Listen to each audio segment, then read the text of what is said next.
Antes de avanzar sobre el estudio de los sistemas ecuatoriales, es importante ver algunos conceptos previos, como lo que es la eclíptica, los puntos vernales, los solsticios y los equinoccios.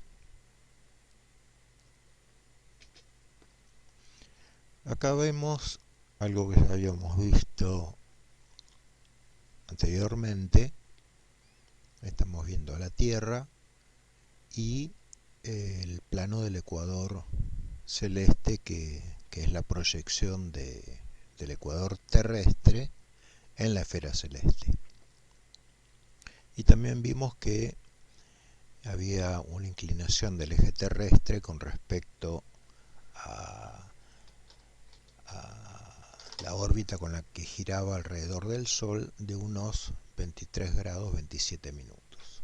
Así que ahí se ve en la imagen el recorrido del Sol a lo largo de un año. La órbita, al ser este un sistema geocéntrico, es decir, está puesto la Tierra en el centro y el Sol girando alrededor de ella, vemos que el Sol es el que describe en forma aparente una órbita alrededor de la Tierra de 23 grados 27 minutos con respecto al plano del ecuador celeste.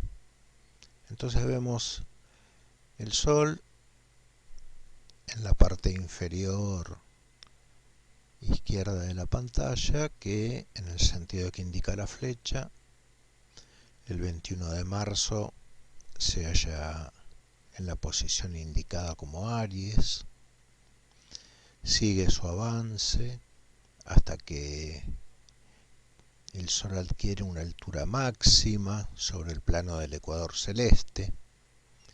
Bueno, recuerden que el concepto de altura, cuando se habla del plano del ecuador celeste, queda reemplazado por la palabra declinación.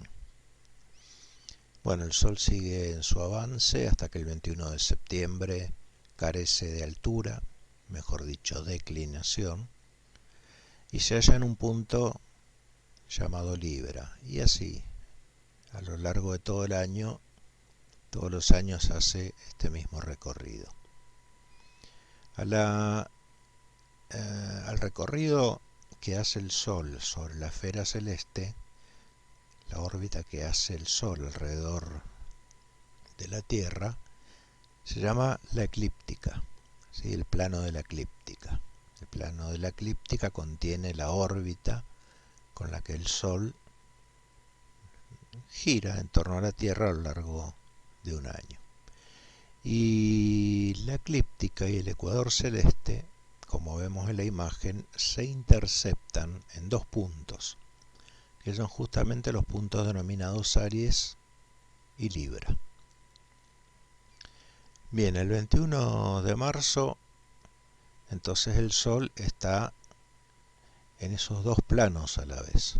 El 21 de marzo el Sol está, obviamente, el Sol siempre está en la eclíptica, porque el Sol no tiene otra manera de moverse que únicamente sobre la eclíptica.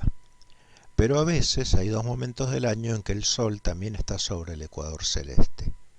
El 21 de marzo está sobre la eclíptica y también sobre el ecuador celeste, mientras que el 21 de septiembre está sobre la eclíptica, como todos los días del año, pero también el 21 de septiembre está además sobre el ecuador celeste.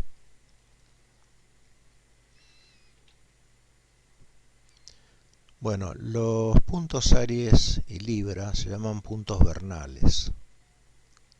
Después vamos a ver el significado que tiene la palabra vernal. Pero como dice la imagen, el punto de Aries es un punto en donde el Sol pasa de tener declinaciones de especie sur, es decir, está por debajo del plano del ecuador celeste y está del lado del polo celeste sur. Bueno, entonces pasa a tener declinaciones de especie norte, como se ve en la figura. De estar debajo del plano del ecuador celeste, el 21 de marzo pasa a estar por encima de ese plano. Entonces pasa a tener declinaciones de especie norte. Bueno, ocurre alrededor del 21 de marzo de todos los años. A veces puede ocurrir a últimas horas del día 20 de marzo. A veces puede ocurrir a primeras horas del 22 de marzo. Pero bueno, alrededor del 21 de marzo de todos los años el Sol se encuentra ahí cruzando la línea del ecuador celeste. Bueno, los puntos vernales, tanto de Aries como de Libra, se utilizan para indicar el comienzo de las estaciones del año, el otoño y la primavera. El punto vernal de Aries se llama así, como se puede leer en la imagen, porque cuando se le dio este nombre, que fue aproximadamente hace 2000 años, el Sol estaba en la constelación de Aries. Pero como todos los años, la órbita de la eclíptica se corre aproximadamente 1 minuto de arco por año. Bueno, el punto vernal de Aries fue cambiando de posición y ahora, en rigor de ley, cada 21 de marzo el Sol se encuentra en la constelación de Piscis. Esto es así porque, bueno, uno se tiene que imaginar una línea que parte del centro de la Tierra, pasa por la intersección del 21 de marzo y ahí, en ese lugar de la esfera celeste, hoy está la constelación de Piscis, no la de Aries. Hace 2000 años, esta línea que parte del centro de la Tierra y va en dirección al 21 de marzo, en ese lugar de la esfera celeste estaba la constelación de Aries. Hoy, 2000 años después, debido a que ese punto se corre 1 minuto por año, hoy está la constelación de Piscis en ese lugar, pero tradicionalmente se le sigue llamando el punto de Aries. Bien, el punto vernal, sí, la palabra vernal es sinónimo de equinoccial. Habrán escuchado hablar de los solsticios y de los equinoccios. Bueno, la palabra equinoccio proviene del latín, depende de la fuente consultada, bueno, puede variar, pero equinoccio proviene de la expresión latina equus nocte, que quiere decir que la cantidad de horas de luz es igual a la cantidad de horas de oscuridad, hecho que solamente se produce el 21 de marzo y el 21 de septiembre, aproximadamente. Es decir que el día dura lo mismo que la noche, simplemente eso. Y eso ocurre en los puntos vernales. Bien, el punto vernal de Aries, que se representa por medio de la letra griega gamma, tiene una importancia en la astronomía náutica, ya que es el punto que se toma como referencia para el sistema que vamos a ver a continuación, que es el sistema ecuatorial absoluto. En el video anterior habíamos visto el sistema ecuatorial local u horario. Bueno, hay otro sistema ecuatorial que se llama absoluto y que utiliza el punto Aries como origen de las abscisas. Entonces, en lugar de tener el ángulo horario y el ángulo en el polo como abscisas del sistema ecuatorial local, en el sistema absoluto al medirse las abscisas, bueno, tendremos en un sentido la ascensión recta y en el sentido opuesto el ángulo siderio. Por ahora tengamos en cuenta que el punto de Aries se utiliza como origen de estas dos abscisas y que por eso estamos viendo esta transparencia para entender qué es el punto de Aries. Entonces, una de las cosas que tenemos que tener en claro en este momento es que el punto de Aries, si miran la transparencia, queda sobre el ecuador celeste. Está siempre en la intersección del plano de la eclíptica con el ecuador celeste. El ecuador celeste está en el mismo lugar todos los días del año. Y el plano de la eclíptica está en el mismo lugar todos los días del año. Lo que cambia de lugar todos los días del año es la posición del Sol. Porque esto que estamos viendo es el recorrido que hace el Sol a lo largo de todo el año. Pero el punto de Aries está siempre en el mismo lugar, la intersección de la eclíptica con el ecuador celeste. Y recuerden esto, está sobre el ecuador celeste. El punto de Aries es un punto que está sobre el ecuador celeste.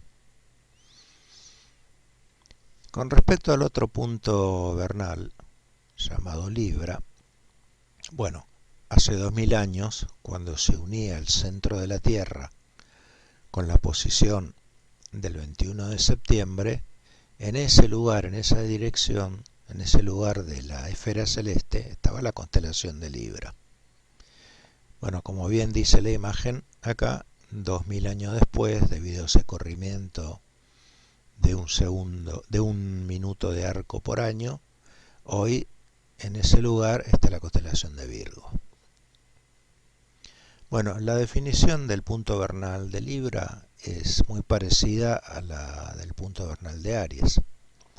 Aries es cuando el Sol pasaba de latitudes sur, de declinaciones sur, a declinaciones de especie norte. En cambio, como vemos en la imagen,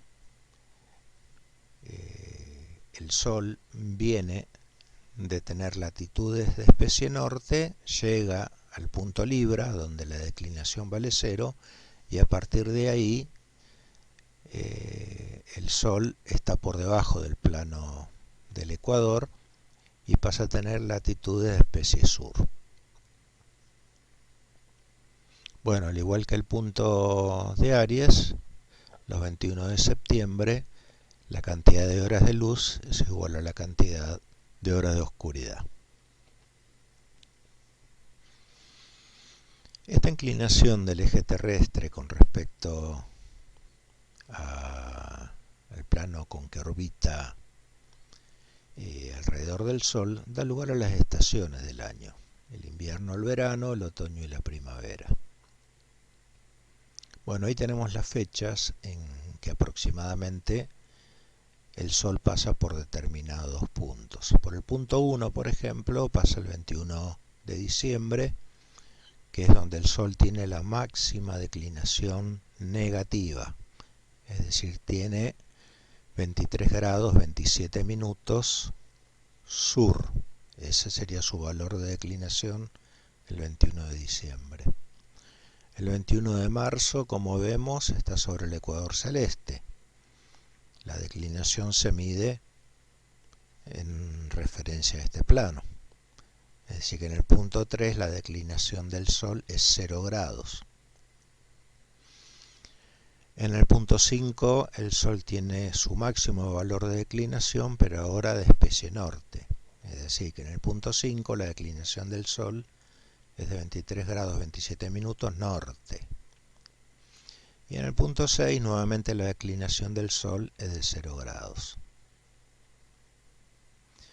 Bien, el 21 de diciembre da comienzo al verano en el hemisferio sur. El 21 de marzo da comienzo al otoño en el hemisferio sur.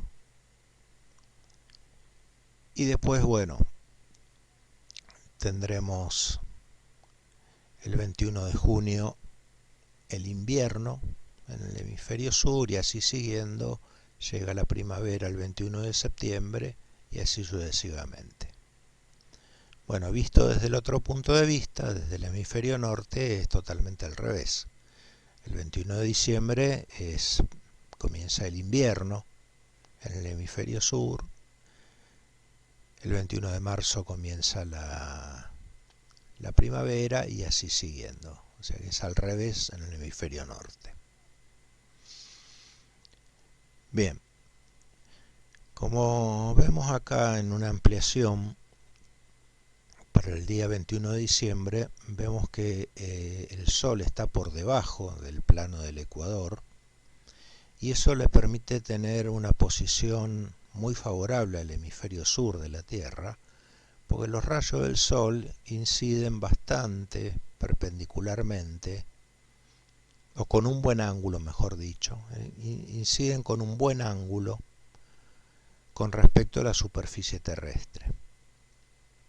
Es decir, que los rayos del Sol bañan con un ángulo mucho más favorable a la Tierra el 21 de diciembre el hemisferio sur.